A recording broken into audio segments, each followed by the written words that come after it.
Welcome, friend, to another quiet evening with the sleepy historian, where the past unfolds in soft tones and sleepy rhythms. Whether you've come for comfort, curiosity, or just something calm to fall asleep to, you're in the right place. Tonight's tale comes wrapped in bells and riddles, cloaked in bright colors and softened by laughter. But beneath the mirth lies a truth more layered than many imagine. We'll be exploring the strange, secretive, and surprisingly important world of the medieval court jester. Those curious figures in floppy hats who dance on the edge of power with a grin and a rhyme. As always, this is boring history for sleep, designed not to wake you with suspense or drama, but to gently ease you into folds of time. This is soft-spoken history documentary storytelling, crafted for bedtime relaxation and peaceful minds.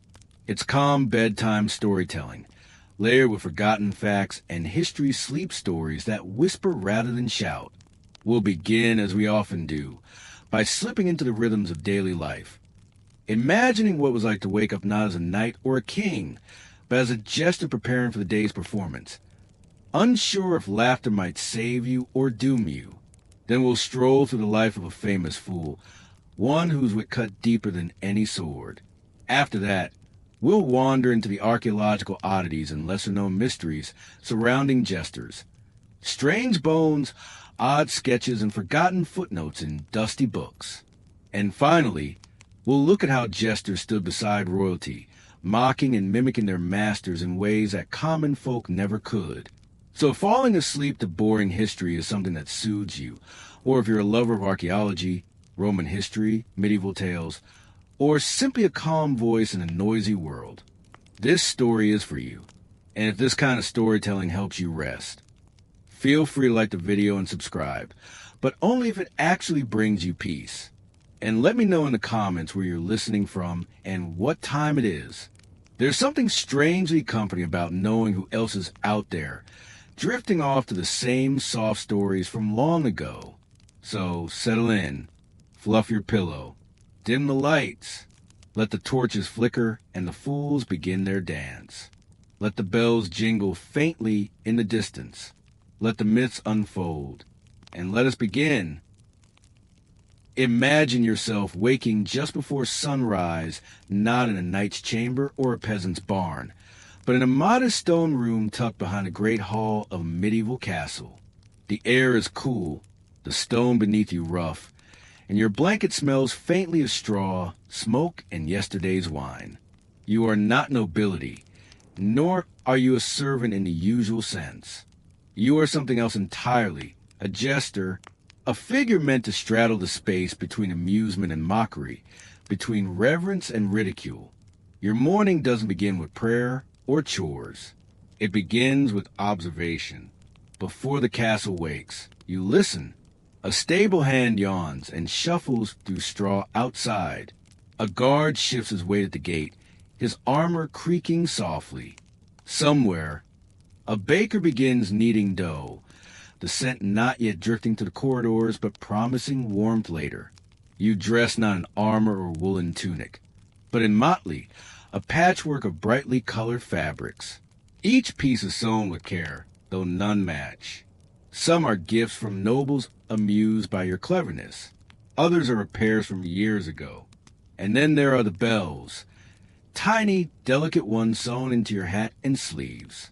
Not loud, not clattering, just soft enough to remind others and yourself that you are here to be noticed.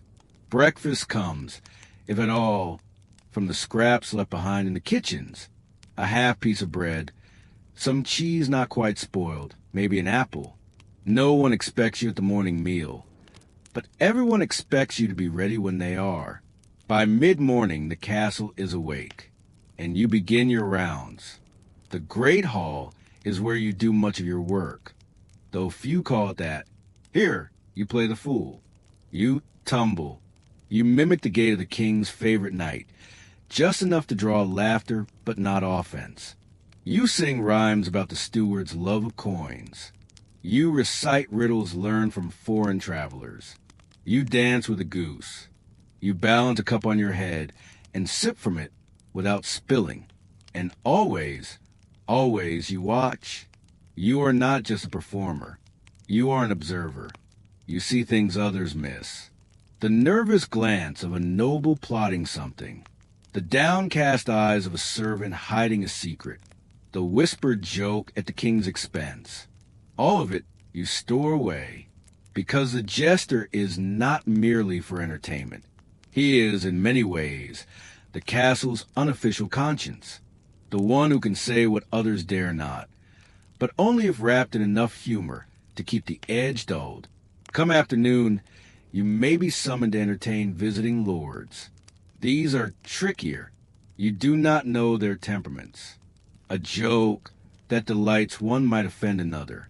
So you rely on your sharpest skill, improvisation. You observe. You adjust. You survive. Evening comes with the feast. A long wooden table groans with meats, stews, and bread. The nobles eat heartily, and so might you, if you performed well. Sometimes you're invited to sit near them, a rare honor. Other times, you perform to the meal, leaping between dishes, pretending to juggle apples, or reciting absurd odes to roast boar. But always you keep smiling, because behind every jest is a risk. Displease the king, and you may be dismissed. Displease a visiting lord, and you might find yourself outside the castle walls by morning, or worse. As the fire in the hearth burns low, your performance ends. You return to your chamber. Remove the bells. Fold the motley. Sit quietly. The castle sleeps. You do, too, eventually, dreaming not of applause, but of staying in favor one more day. That is the rhythm of your life. Not quite servant, not quite free, always performing, always calculating, always surviving with wit as your shield and laughter as your sword. Imagine yourself once more, this time not in a castle, but far earlier, perhaps as a child in a dusty village square or a noisy city street. Before the bells, before the court, before the jest. Before anyone called you fool, you learned to observe and adapt. You were not born a jester. You were made into one, shaped by practice, necessity, and survival. The path to becoming a jester was not a straight one. Some were born into it, the children of performers, acrobats, or minstrels. Others were picked out for their sharp tongues or uncanny mimicry. A few, often those with physical or mental disabilities, were taken in by noble households to amuse, and over time adopted the jester's garb. Regardless of beginning, the training of a jester was no light task. It involved much more than merely being funny. You learned how to play the lute, not masterfully, but well enough to strum a tune that kept a lord's foot tapping. You practiced the flute, the rebec, even the drums, all tools to punctuate a joke, emphasize a tale, or simply fill the silences during long royal dinners. You knew dozens of songs, bawdy tavern tunes, solemn ballads, nonsensical ditties, and when to use which. Then came language, the jester's true weapon. You memorized proverbs, riddles, and puns in multiple tongues. Latin for the clergy, French for the aristocracy, the local dialect for the servants. You became fluent not only in speech, but in timing, in when to say something and when to hold your tongue. Equally important was your ability to mimic and impersonate. You studied gestures, the haughty tilt of a knight's chin, the shuffle of a weary steward, the overstuffed puffing of a visiting merchant. You observed how people carried themselves and turned those observations into comedy, but always, subtly, always with plausible deniability. Training also meant tumbling and balancing. Some jesters could walk on their hands, juggle knives, or balance atop barrels, but not all were acrobats. What mattered more was presence. Commanding a room with nothing but your voice, your face, and a flick of your wrist. Perhaps the most refined skill, and the most dangerous, was mockery. You were trained to insult without offending, to point out the absurd without being accused of sedition, to wrap criticism in a rhyme, or a fable, so clever that your target laughed even as they blushed. For example, if a duke grew too fat to mount his horse, you might compose a song about a noble steed so insulted by its rider's girth that it ran off in shame. The court would roar. The duke would scowl. But nothing would come of it if you did it right. This tightrope of saying too much or too little was one every jester learned to walk. Too tame, and you were boring. Too bold, and you were banished. The training never really ended. Every interaction, every glance was part of your education. But beyond the wit and wordplay was something quieter, an ability to read people deeply. You learned to listen more than you spoke. You watched how the king sighed when he was bored, how the queen's eyes darted when she was uneasy. You saw the way people carried joy or fear or guilt in their shoulders and mouths. You knew how to lift spirits and how to cut someone down with a smile. All of these skills became your armor, because while others had swords or coin or titles, you had only your cleverness and the mercy of your audience. By nightfall, your practice continued. Alone, in that quiet chamber, you repeated tongue twisters and riddles to keep your speech nimble. You sang softly to yourself, trying new rhymes. You told yourself stories.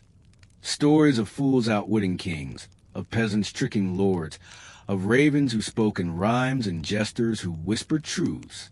And then you slept, dreaming not of applause, but surviving another performance with your dignity and your head intact. Imagine yourself now in the grand hall once again. The flicker of torchlight dances across polished stone and faded tapestries. The king is slumped in his great oak chair, his face weary with the weight of rulership.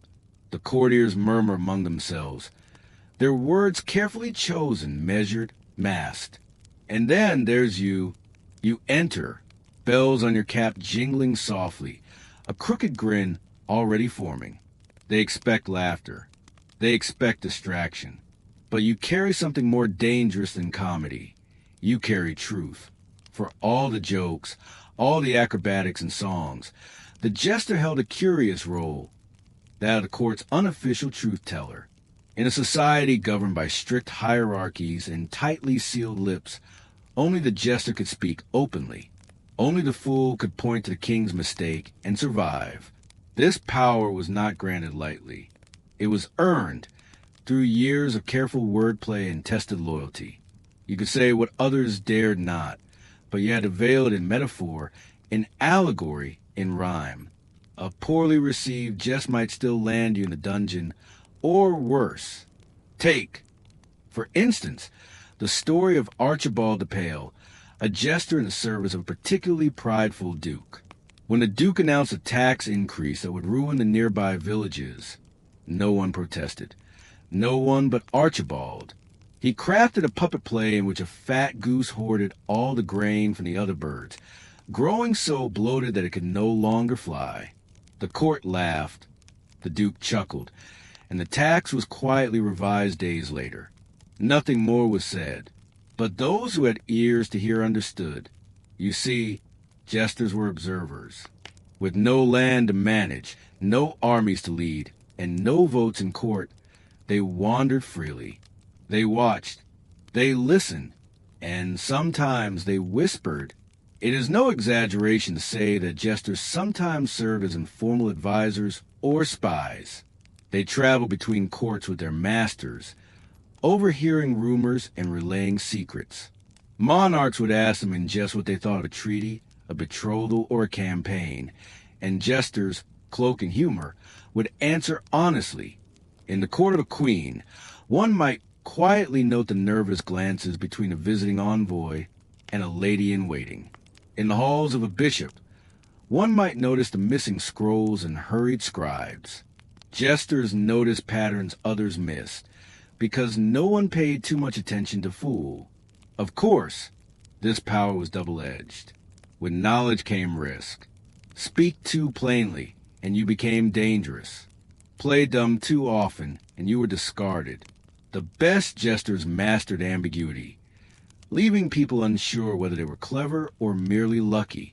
A jester might ask the king, "What's heavier, sire, your crown or your conscience?" And the king might laugh, or not, but the question would remain, echoing in the silence. Some jesters were rumored to be deeply involved in politics, subtly steering conversations, shaping opinion, or even carrying messages between factions. It's hard to separate myth from truth. The histories are vague. They rarely mention names. But the stories remain like whispers between the lines of old ledgers. What's certain is this: jesters were not fools. At least, not in the way we think. They understood human nature. They understood power. And they knew that sometimes the only safe way to criticize a king was to make him laugh. So the next time you imagine a jester spinning cartwheels across a royal floor, imagine to the mind behind the grin, calculating, listening, remembering, a man or woman whose survival depended on speaking truths dressed in riddles. A performer, yes, but also, in their own quiet way, a master of influence. The fool, it seems, was often the wisest one in the room. Imagine yourself in the opulent court of Tudor England. The year is 1535. The air is dense with incense and heavy silks. Servants move briskly between towering tapestries and velvet-draped tables. Outside the castle windows, the air carries the scent of crushed rosemary and horse manure. Inside, a storm is always brewing, and few know which way the wind will blow.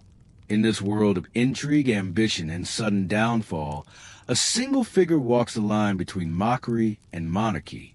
His name? Will Somers, the court jester to one of England's most fearsome and fascinating kings, Henry VIII.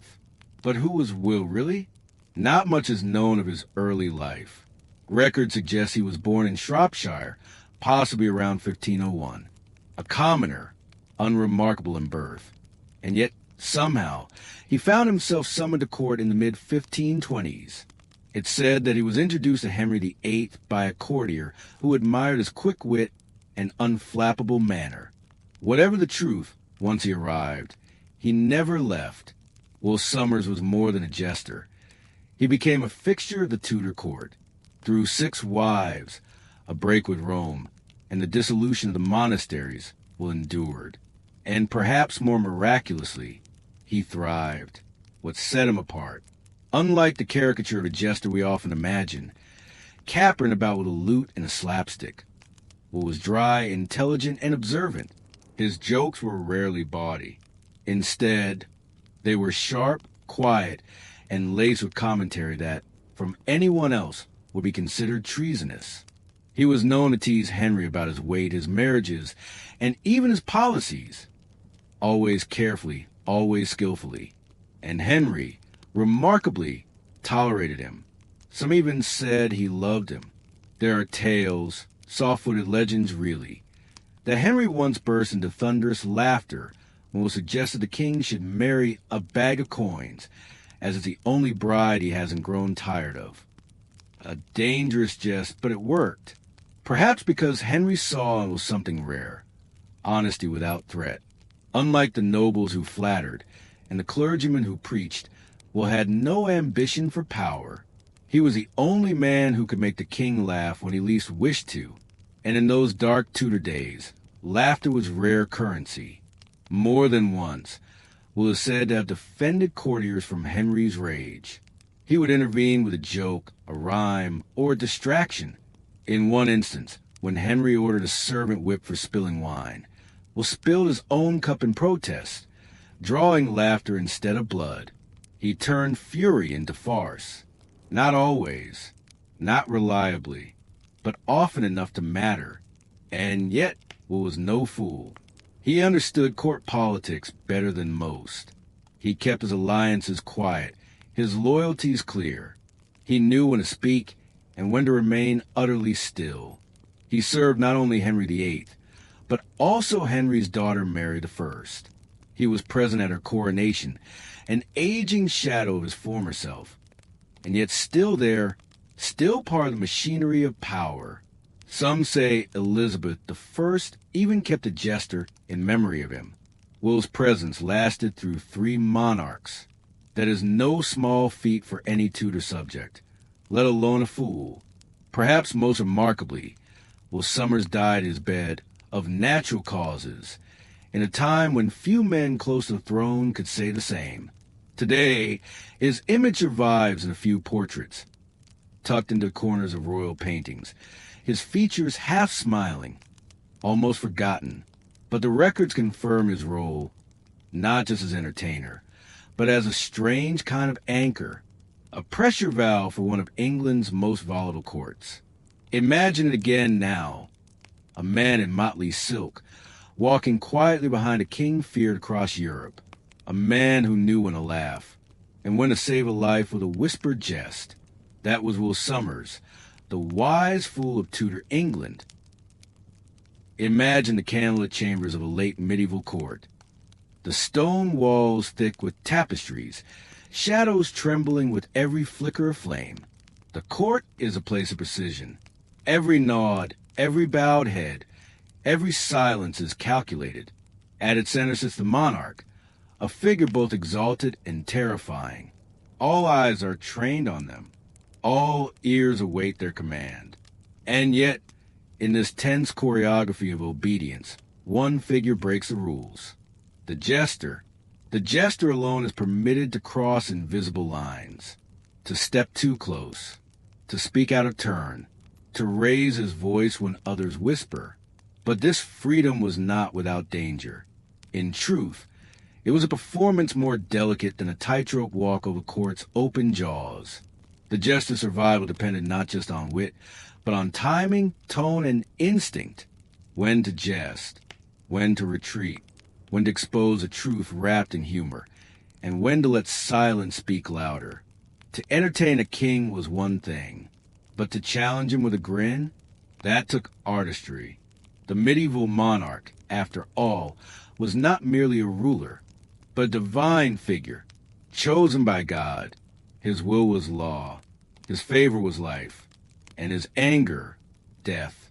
So the jester's words had to be masked, satire disguised as slapstick, criticism cloaked in comedy. One misstep could end a career, or a life. Historical records give us glimpses into this high-stakes dynamic. Jesters often echoed the frustrations of court in jokes, saying aloud what others dared not. A clever jester could sway a mood, delay a punishment, or soften a king's fury, but only if he knew how far to go. Take, for example, the story of Archibald Armstrong, a court jester to King James I and later Charles I of England. Archibald was clever, too clever, perhaps. He made biting jokes about the Scottish courtiers and even the king's ministers. For years, he was tolerated, even liked.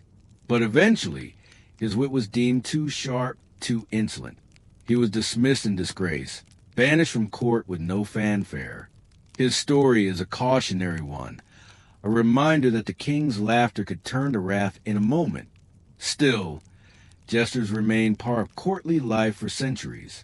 They acted as sounding boards, not quite advisors, but not mere entertainers either. Monarchs sometimes relied on them to deliver bad news with levity, or to test public reactions through stage jokes. It's believed that jesters helped monarchs cope with the crushing isolation of power. Kings lived surrounded by sycophants and spies. A jester, honest through humor, could be a rare breath of truth. In France, jesters were so integral that they were granted ceremonial outfits and formal titles. In Russia, the Tsars had jesters who doubled as political messengers, using riddles and rhymes to express state policy. In the Holy Roman Empire, jesters sat at banquets alongside bishops and generals, wearing bells that jingled in tandem with the laughter they drew. But make no mistake, the jester's life was not luxurious. They often lived in modest quarters, relied on royal favor for survival, and could be cast aside without cause. Their freedoms were fragile, conditional, and constantly at risk. Still, many endured. Some even gained influence. A few, like Will Summers, became legendary. Today, we often see the jester as a clownish figure, a joker, a buffoon. But in truth, the medieval fool was something more subtle, a psychological mirror for rulers, a release valve for tension, a whisper of reality behind the velvet curtain of power. He was, paradoxically, both the lowest and one of the most essential figures in court, the one who reminded kings, ever so gently, that they were mortal. So imagine again, a dimly lit court chamber, thick with ceremony and silence. A monarch sits heavy in judgment. Tensions rise. And then a voice, light and sharp, breaks the air with a joke. A ripple of laughter. The mood shifts. The king smiles. And for one more day, the jester lives to jest again. Now, imagine the jester not as a source of entertainment, but as a keeper of moods, a chronicler of tensions unspoken. In the courts of medieval and early modern Europe, where official records detailed treaties, battles, and births, the emotional undercurrents of power were rarely preserved. But the jester, the fool in bright colors, bore silent witness to it all, not with pen and ink, but with gestures, glances, and jokes. He recorded not in parchment, but in presence. Jesters, it turns out, were not merely comic relief. They were emotional barometers of their time. Their work captured the pressures of kingship, the loneliness of monarchs, the paranoia of courtiers, and the absurdity of ritual. Through satire and mimicry, they reflected back the contradictions of court life. If a king was loved, the jester might make jokes about his many admirers. If he was feared, the jester's silence might be more telling than a sonnet. These subtle performances conveyed the atmosphere of the palace more truthfully than any chronicler ever could. Imagine now a jester performing on the day after a military defeat. The court is heavy, its spirits low. The jester appears not in riotous color, but in subdued motley, a visual cue that all is not well. His act is softer, his voice quieter, and yet, with one line, one clever twist, he draws a reluctant chuckle from the king. In that moment, the jester has done more than entertain. He's documented the sorrow, acknowledged it, and gently begun to dissolve it. These emotional records, these unspoken truths, were the jester's domain. Consider also the way jesters served queens and noble women. At a time when women's emotional lives were tightly guarded and often invisible in official narratives, the jester offered a rare conduit. A clever fool could coax laughter from a grieving widow, tease out a smile during tense political negotiations, or simply remind a queen that beyond the silks and alliances, she was still human. One story tells of a jester who, during a particularly heated council debate, walked into the room and placed a potato on the king's chair. No words, just a humble tuber, sitting where royal silk normally rested. The silence was long, then broken by sudden, eruptive laughter. The tension in the room eased, and the council resumed with lighter shoulders. The meaning of the gesture? Left to interpretation. But the timing, the absurdity, and the risk? Unmistakably brilliant. Jesters were also memory keepers, not of facts, but of feelings. In household where they served for decades, jesters could recall former kings, old scandals, private sorrows.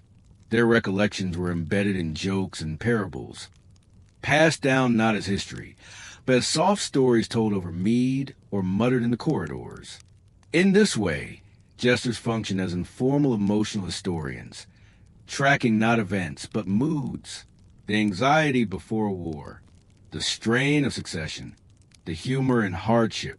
Their presence alone reminded others of past joys, of foolish mistakes, of resilience. Even their costumes, with bells, patchwork, and mismatched colors, were visual metaphors for life's contradictions. They carried symbols of chaos in orderly places. And through that contrast, they taught something deeply human, that laughter and sorrow are not opposites, but companions. In modern psychology, We understand humor as a coping mechanism, a way to process fear, trauma, and uncertainty. The jesters of history knew this instinctively. Their craft was emotional alchemy, transforming dread into levity, discomfort into understanding. So while official court scribes chronicled victories and treaties, jesters preserved something more fragile, the temperature of the soul of the place. They were never the most powerful in the room, but they were often the most observant. And though their words may not have been written down, their echoes survive in the margins, in the stories we still tell, and the truths we still need to hear with a smile. As we leave the soft glow of the king's chamber behind, let us step into another corner of medieval life, one thick with meaning, myth, and mystery, a space where every color, every gesture, every tiny detail of the jester's attire or behavior was ripe with hidden symbolism. Jesters did not just entertain. They signaled, they embodied, they warned. To the medieval mind, symbols weren't decorative. They were alive, potent, and often superstitious. The court jester, with his bells, patchwork coat, scepter, and cap, was a walking cipher. His entire presence was steeped in meaning. Let's begin with the motley, the jester's iconic patchwork costume. Each panel of cloth was a deliberate clashing of colors: red, yellow, green, blue. No harmony, no symmetry. This was intentional. The motley marked the jester as an outsider, someone outside the bounds of social order. In a world where clothing denoted rank, status, and allegiance, the jester's refusal to match was a kind of rebellion and a warning. He belonged to no faction, no house, no allegiance except laughter. The motley was also believed by some to offer protection. In certain regions, it was thought that bright, clashing colors could ward off evil spirits or confusion in the mind, almost like a medieval version of psychological armor. Then there were the bells, tiny, constant, melodic, sewn into caps, slippers, and collars. They jingled with every movement, making silence impossible. But why bells? Bells, in many parts of medieval Europe, were believed to have spiritual power. Church bells were rung to chase away demons. Handbells marked sacred transitions. By sewing bells into their garments, jesters became both profane and sacred, warding off evil even as they mocked the heavens. There was also the bauble, a sort of miniature scepter carried by jesters. It often bore a carved version of the jester's own face or a grotesque puppet head. To modern eyes, it might seem like a toy, but it served as a strange mirror, a prop to mock the powerful or to speak freely when the jester couldn't. In some cases, jesters used their bauble to deliver messages in double. They would ask the puppet a question or let it answer in a silly voice, allowing a second layer of communication. A joke might come from the bauble, not the man. A criticism of the queen might be deflected as just the puppet speaking. It was protection by proxy. And then there were the caps, often fashioned into the shape of donkey ears, coxcombs, or even horns. These weren't just silly shapes. They drew from old symbols of foolishness, fertility, and even devilry. The donkey, in medieval Christian thought, symbolized stubbornness and ignorance, but also humility. To wear its ears was to acknowledge folly, to perform it openly so others wouldn't have to. Even the coxcomb or rooster crest had dual meaning. The rooster, though foolish in folk tales, was also a morning herald, the one who wakes the world. In this sense, the jester, like the rooster, might also be the first to see the dawn of truth before others do. Many believe jesters walked a line between this world and the next.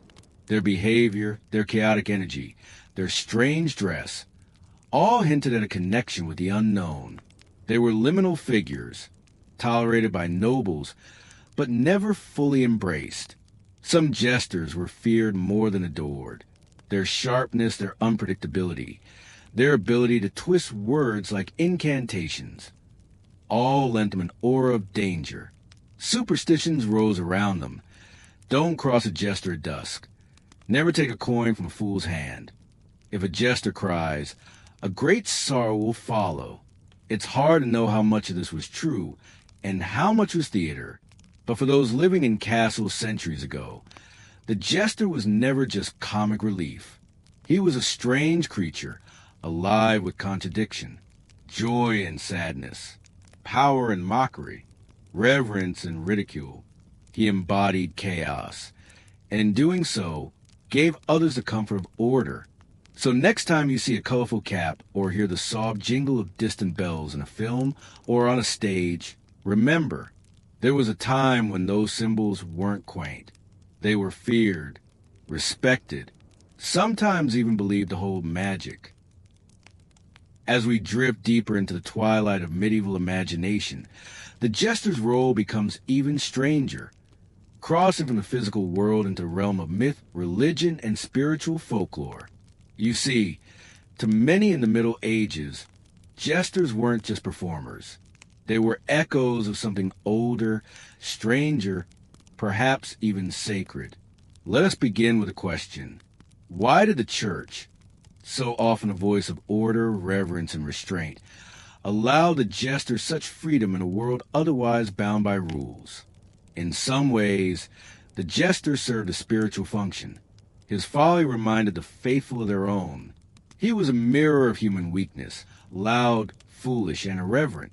He said the things others could not, laughed at the things others feared. By mocking the world, he gave the world a space to humble itself. One could find echoes of the jester even in religious festivals. Take the Feast of Fools, a chaotic, topsy-turvy celebration where junior clergy dress as bishops. Donkeys were led into churches, and sacred rituals were parroted. The purpose wasn't mock the faith, but to release tension, to allow laughter its moment, so reverence could return cleansed. The jester, in his own way, played the same role, and in folklore, this figure only grew stranger. In some tales, the jester was seen as a trickster, a familiar archetype across many cultures. The Norse had Loki, the Celts had Puck. West African myth held Anansi the spider. These were not evil beings, nor good ones, but chaotic teachers. They disrupted the order of things to reveal a deeper truth. The medieval jester echoed this tradition. He might make the king laugh, but he also reminded him he was mortal.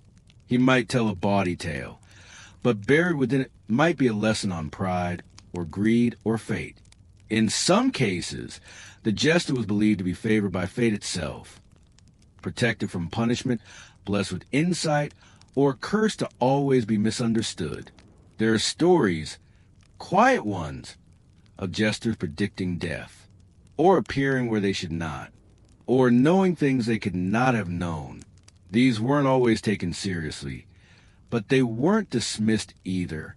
In medieval paintings, the jester sometimes appears in surprising places, in the margins of religious manuscripts, dancing on the edge of holy scenes, not as a villain, not as a saint, but as something in between. Even in death, the jester held mystery. His tomb, if he had won, might bear a carved face with a crooked grin, or a pair of bells turned to silence. In folklore, it was said that a jester buried with his cap would never truly die. His laughter might still be heard on cold nights, echoing through the stone halls he once knew. And in one particularly strange legend from Eastern Europe, a jester is said to have outlived 4 kings, having whispered something to each one on their deathbeds, something they never shared. Some versions say he was a ghost, others that he made a pact with something beyond. Others say nothing at all, just that he laughed softly, even as the candles burned low. What are we to make of this? Perhaps it is simply that in a world bound by faith, fear, and fate, the jester was a reminder that chaos lives in all of us. That laughter, even foolish laughter, holds power. That wisdom can come in bells and patchwork. And in the deep silence of night, when the fire is low and the stories have been told, you can almost imagine him still, leaning in the shadows, bauble in hand, whispering truths no one else dares to speak. Now that we've wandered to the realm of myth and meaning, let us return gently to the record books. For jesters, strange as they may seem, were real people, real names, real voices that echoed through great halls and stone corridors. Some we know, and others we only glimpse. Let us begin in England with a man named Will Somers. He served King Henry VIII, the famously mercurial monarch who both founded a church and sent many to the scaffold. Somers, however, was said to be the only man who could consistently make the king laugh. Short in stature, with a keen wit and a calm presence, Somers remained a trusted court figure through the reigns of Henry, and even his children. He wore his motley with quiet dignity, rarely cruel and often compassionate. In portraits, he appears in the background, never the focus, but always watching. It is said that he once dared to scold Henry for the way he treated his daughter Mary, and instead of punishment, Henry listened. For in a strange twist of courtly gravity, the fool could speak truth to power in a way no one else dared. Then there was Triblet, the French jester under King Francis I. Triblet was sharp-tongued and often vulgar, dancing on the edge of danger. He once insulted a nobleman so grievously that the king demanded he apologize. Triblet replied, "I am sorry, my lord, that I do not recognize you. I mistook you for someone important." When he once offended the king himself, legend says Francis granted him one mercy, to choose the manner of his own execution. Triblet, never missing a beat, replied, "Well then, I asked to die of old age."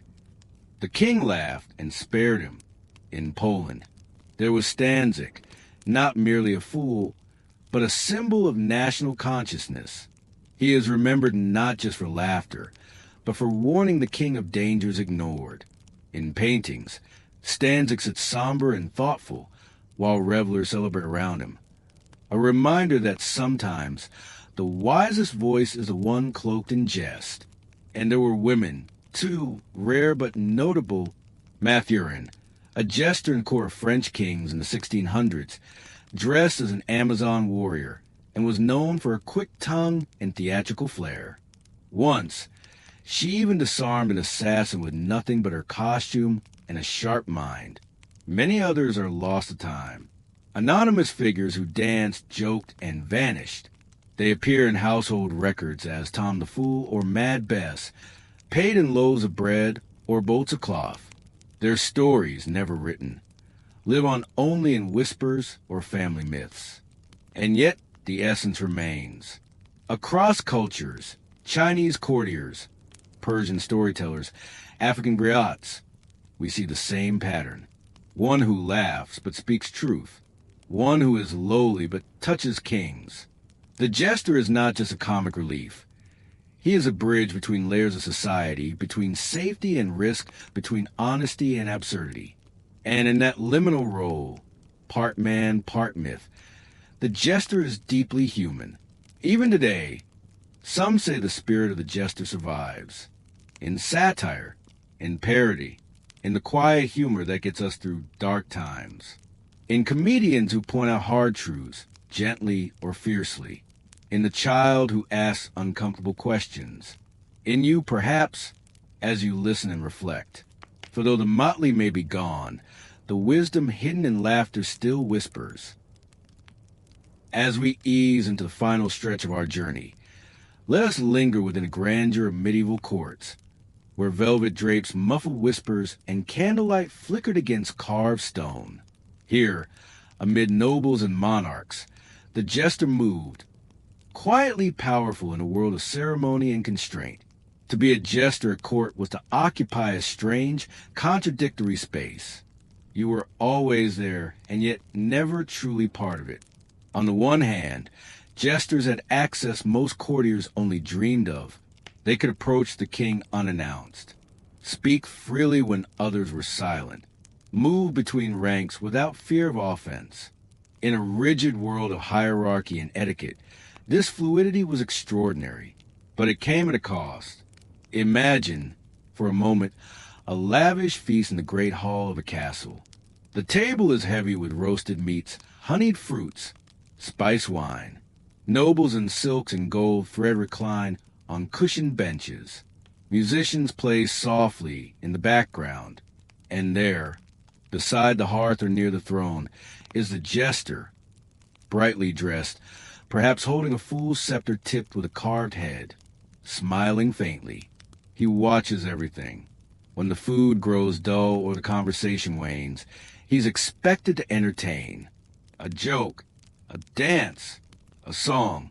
He must know when to lift the mood and when to tread carefully. He must keep the king amused without overstepping. He must mock the court without angering it. He is both mirror and mask. Jesters learn the art of reading a room, of knowing just how far they could push. A poorly timed jest might cost a man his place. Or worse, at times, they were deliberately placed beside powerful figures not for amusement, but for temperance. A jester's sharp observation could warn a ruler of dangerous pride. A clever quip could diffuse tension during council meetings. They became strange advisors, informal but influential. Some jesters lived in luxury, housed in the castle, fed well, clothed in expensive, tailored motley. Others were not so fortunate, sleeping near the kitchens, paid erratically, sometimes treated more as pets than people. And still many endured. Why? Perhaps for the thrill of walking that delicate line. Perhaps for the chance to speak truth in a world of lies. Perhaps because for a time they were seen, truly seen, by the most powerful people of their age. One chronicler wrote of a court where, during a royal tantrum, everyone stood frozen in fear, save the jester, who leaned in and whispered something so ridiculous, the king broke into laughter. Just like that, the tension shattered. Lives were spared. Peace returned. The jester's power was never official, but it was real. And what of their personal lives? We know little. Some were former monks or scholars, others peasants with a quick wit. A few were disabled or neurodivergent, seen as touched by God, and granted a unique place in society. Some may have been lonely. Others thrived in the liminal space they occupied. What is clear is that life at court, though dazzling from a distance, could be treacherous. Behind every chuckle was a risk. Behind every jest, a gamble. And through it all, the jester endured. Painted into murals, etched into wood, footnoted in royal diaries. A silent witness to the making and unmaking of kings.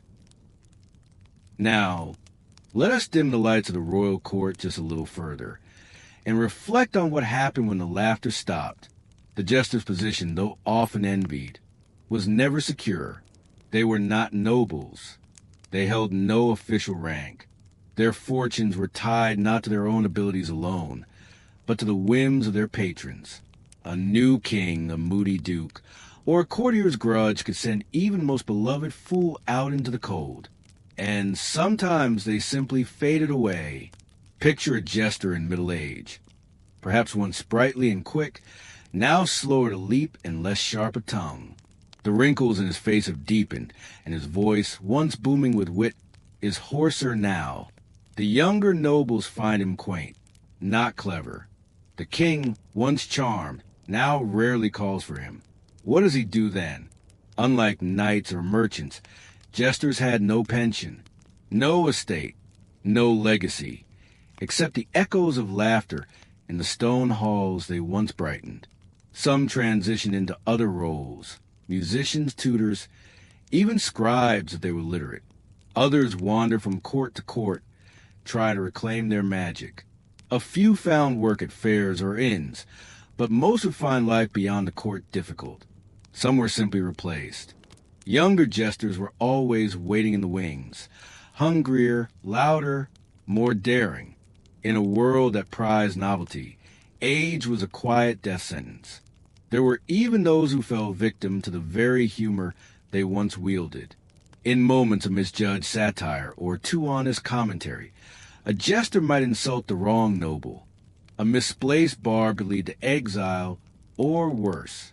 While many monarchs tolerated jests, not all forgave them. Historical records, sparse as they are, tell us of jesters imprisoned, whipped, or dismissed for a single misstep.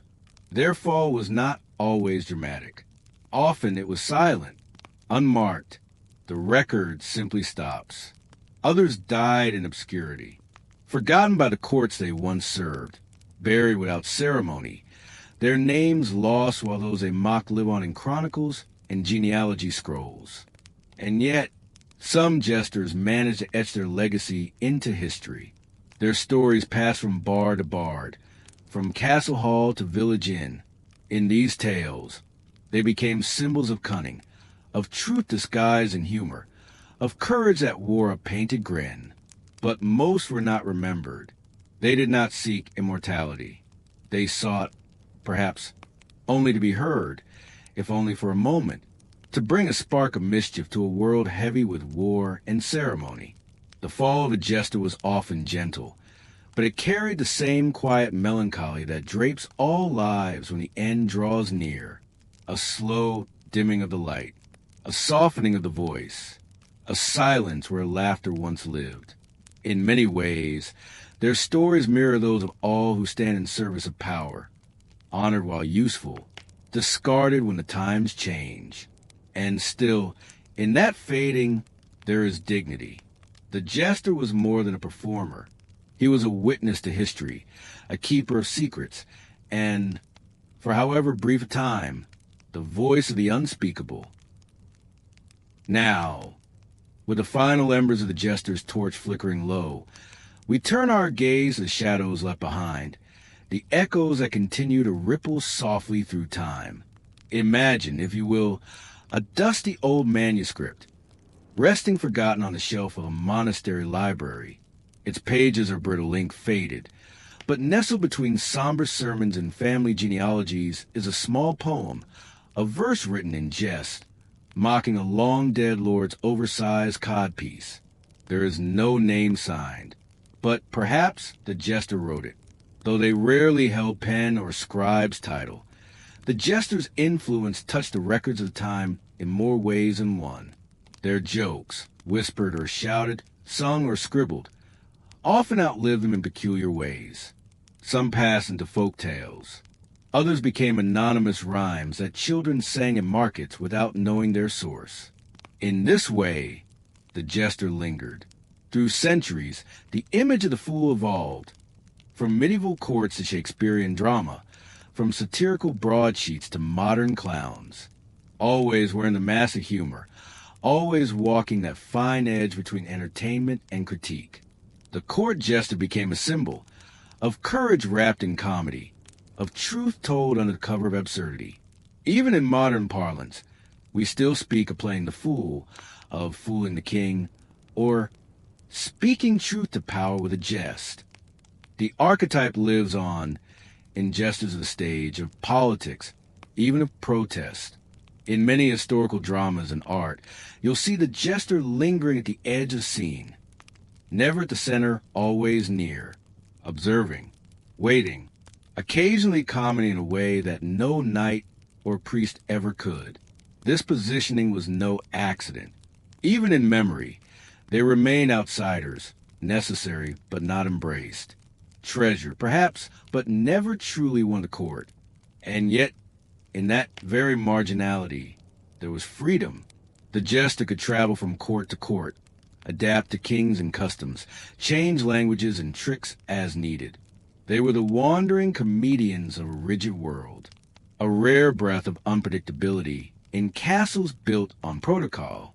And so the legacy of the court jester is not one of fame or fortune, but of influence, indirect and immeasurable. Their legacy is laughter, yes, but also subversion, insight, subtle rebellion. They existed in a world of hierarchy and ceremony, yet defied both. They entertained kings, mocked war, comforted the grieving, and, when they dared, pointed at power with a painted grin and said, "This too shall pass." And then they danced away, bells jingling. As we close our eyes now and drift towards sleep, Think of them not as jesters with silly hats, but as quiet rebels who walk between the lines. Their lives, though filled with laughter, were shaped by constraint. Their legacy, gentle, whispering, enduring, hums quietly beneath the louder tales of kings and battles. Let us remember them not for the jokes they told, but for the courage it took to stand at the feet of kings and speak without fear, and leave behind echoes of humor in the great silence of history. And now, dear listener, our tale gently folds itself to rest, like a jester's costume placed carefully in a wooden chest. The bells quiet, the colors dim by candlelight. We wander through winding corridors of palaces, peeked into the dusty corners of medieval courts, and traced the silent footsteps of those strange, wonderful figures known as jesters. Their stories were never the loudest, never the grandest, but like a quiet harp playing beneath a banquet's roar. Their presence shaped the mood of 1,000 nights. From the moment they donned their patchwork garb, jesters became bridges between the untouchable and the real. Through humor, they voice unspoken truths. Through performance, they ease tension, soothe grief, and offer a rare glimpse of honesty to those surrounded by flattery. Not heroes in the usual sense, not rulers, not warriors, but essential nonetheless.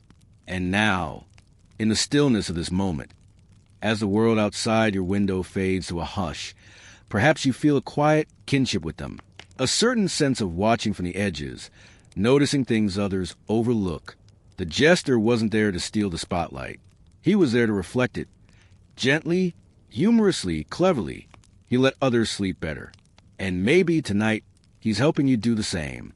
If this kind of storytelling helps you rest, feel free to like the video and subscribe, but only if it actually brings you peace. And let me know in the comments where you're listening from and what time it is. It's strangely comforting to know who else is out there, falling asleep to the same old stories.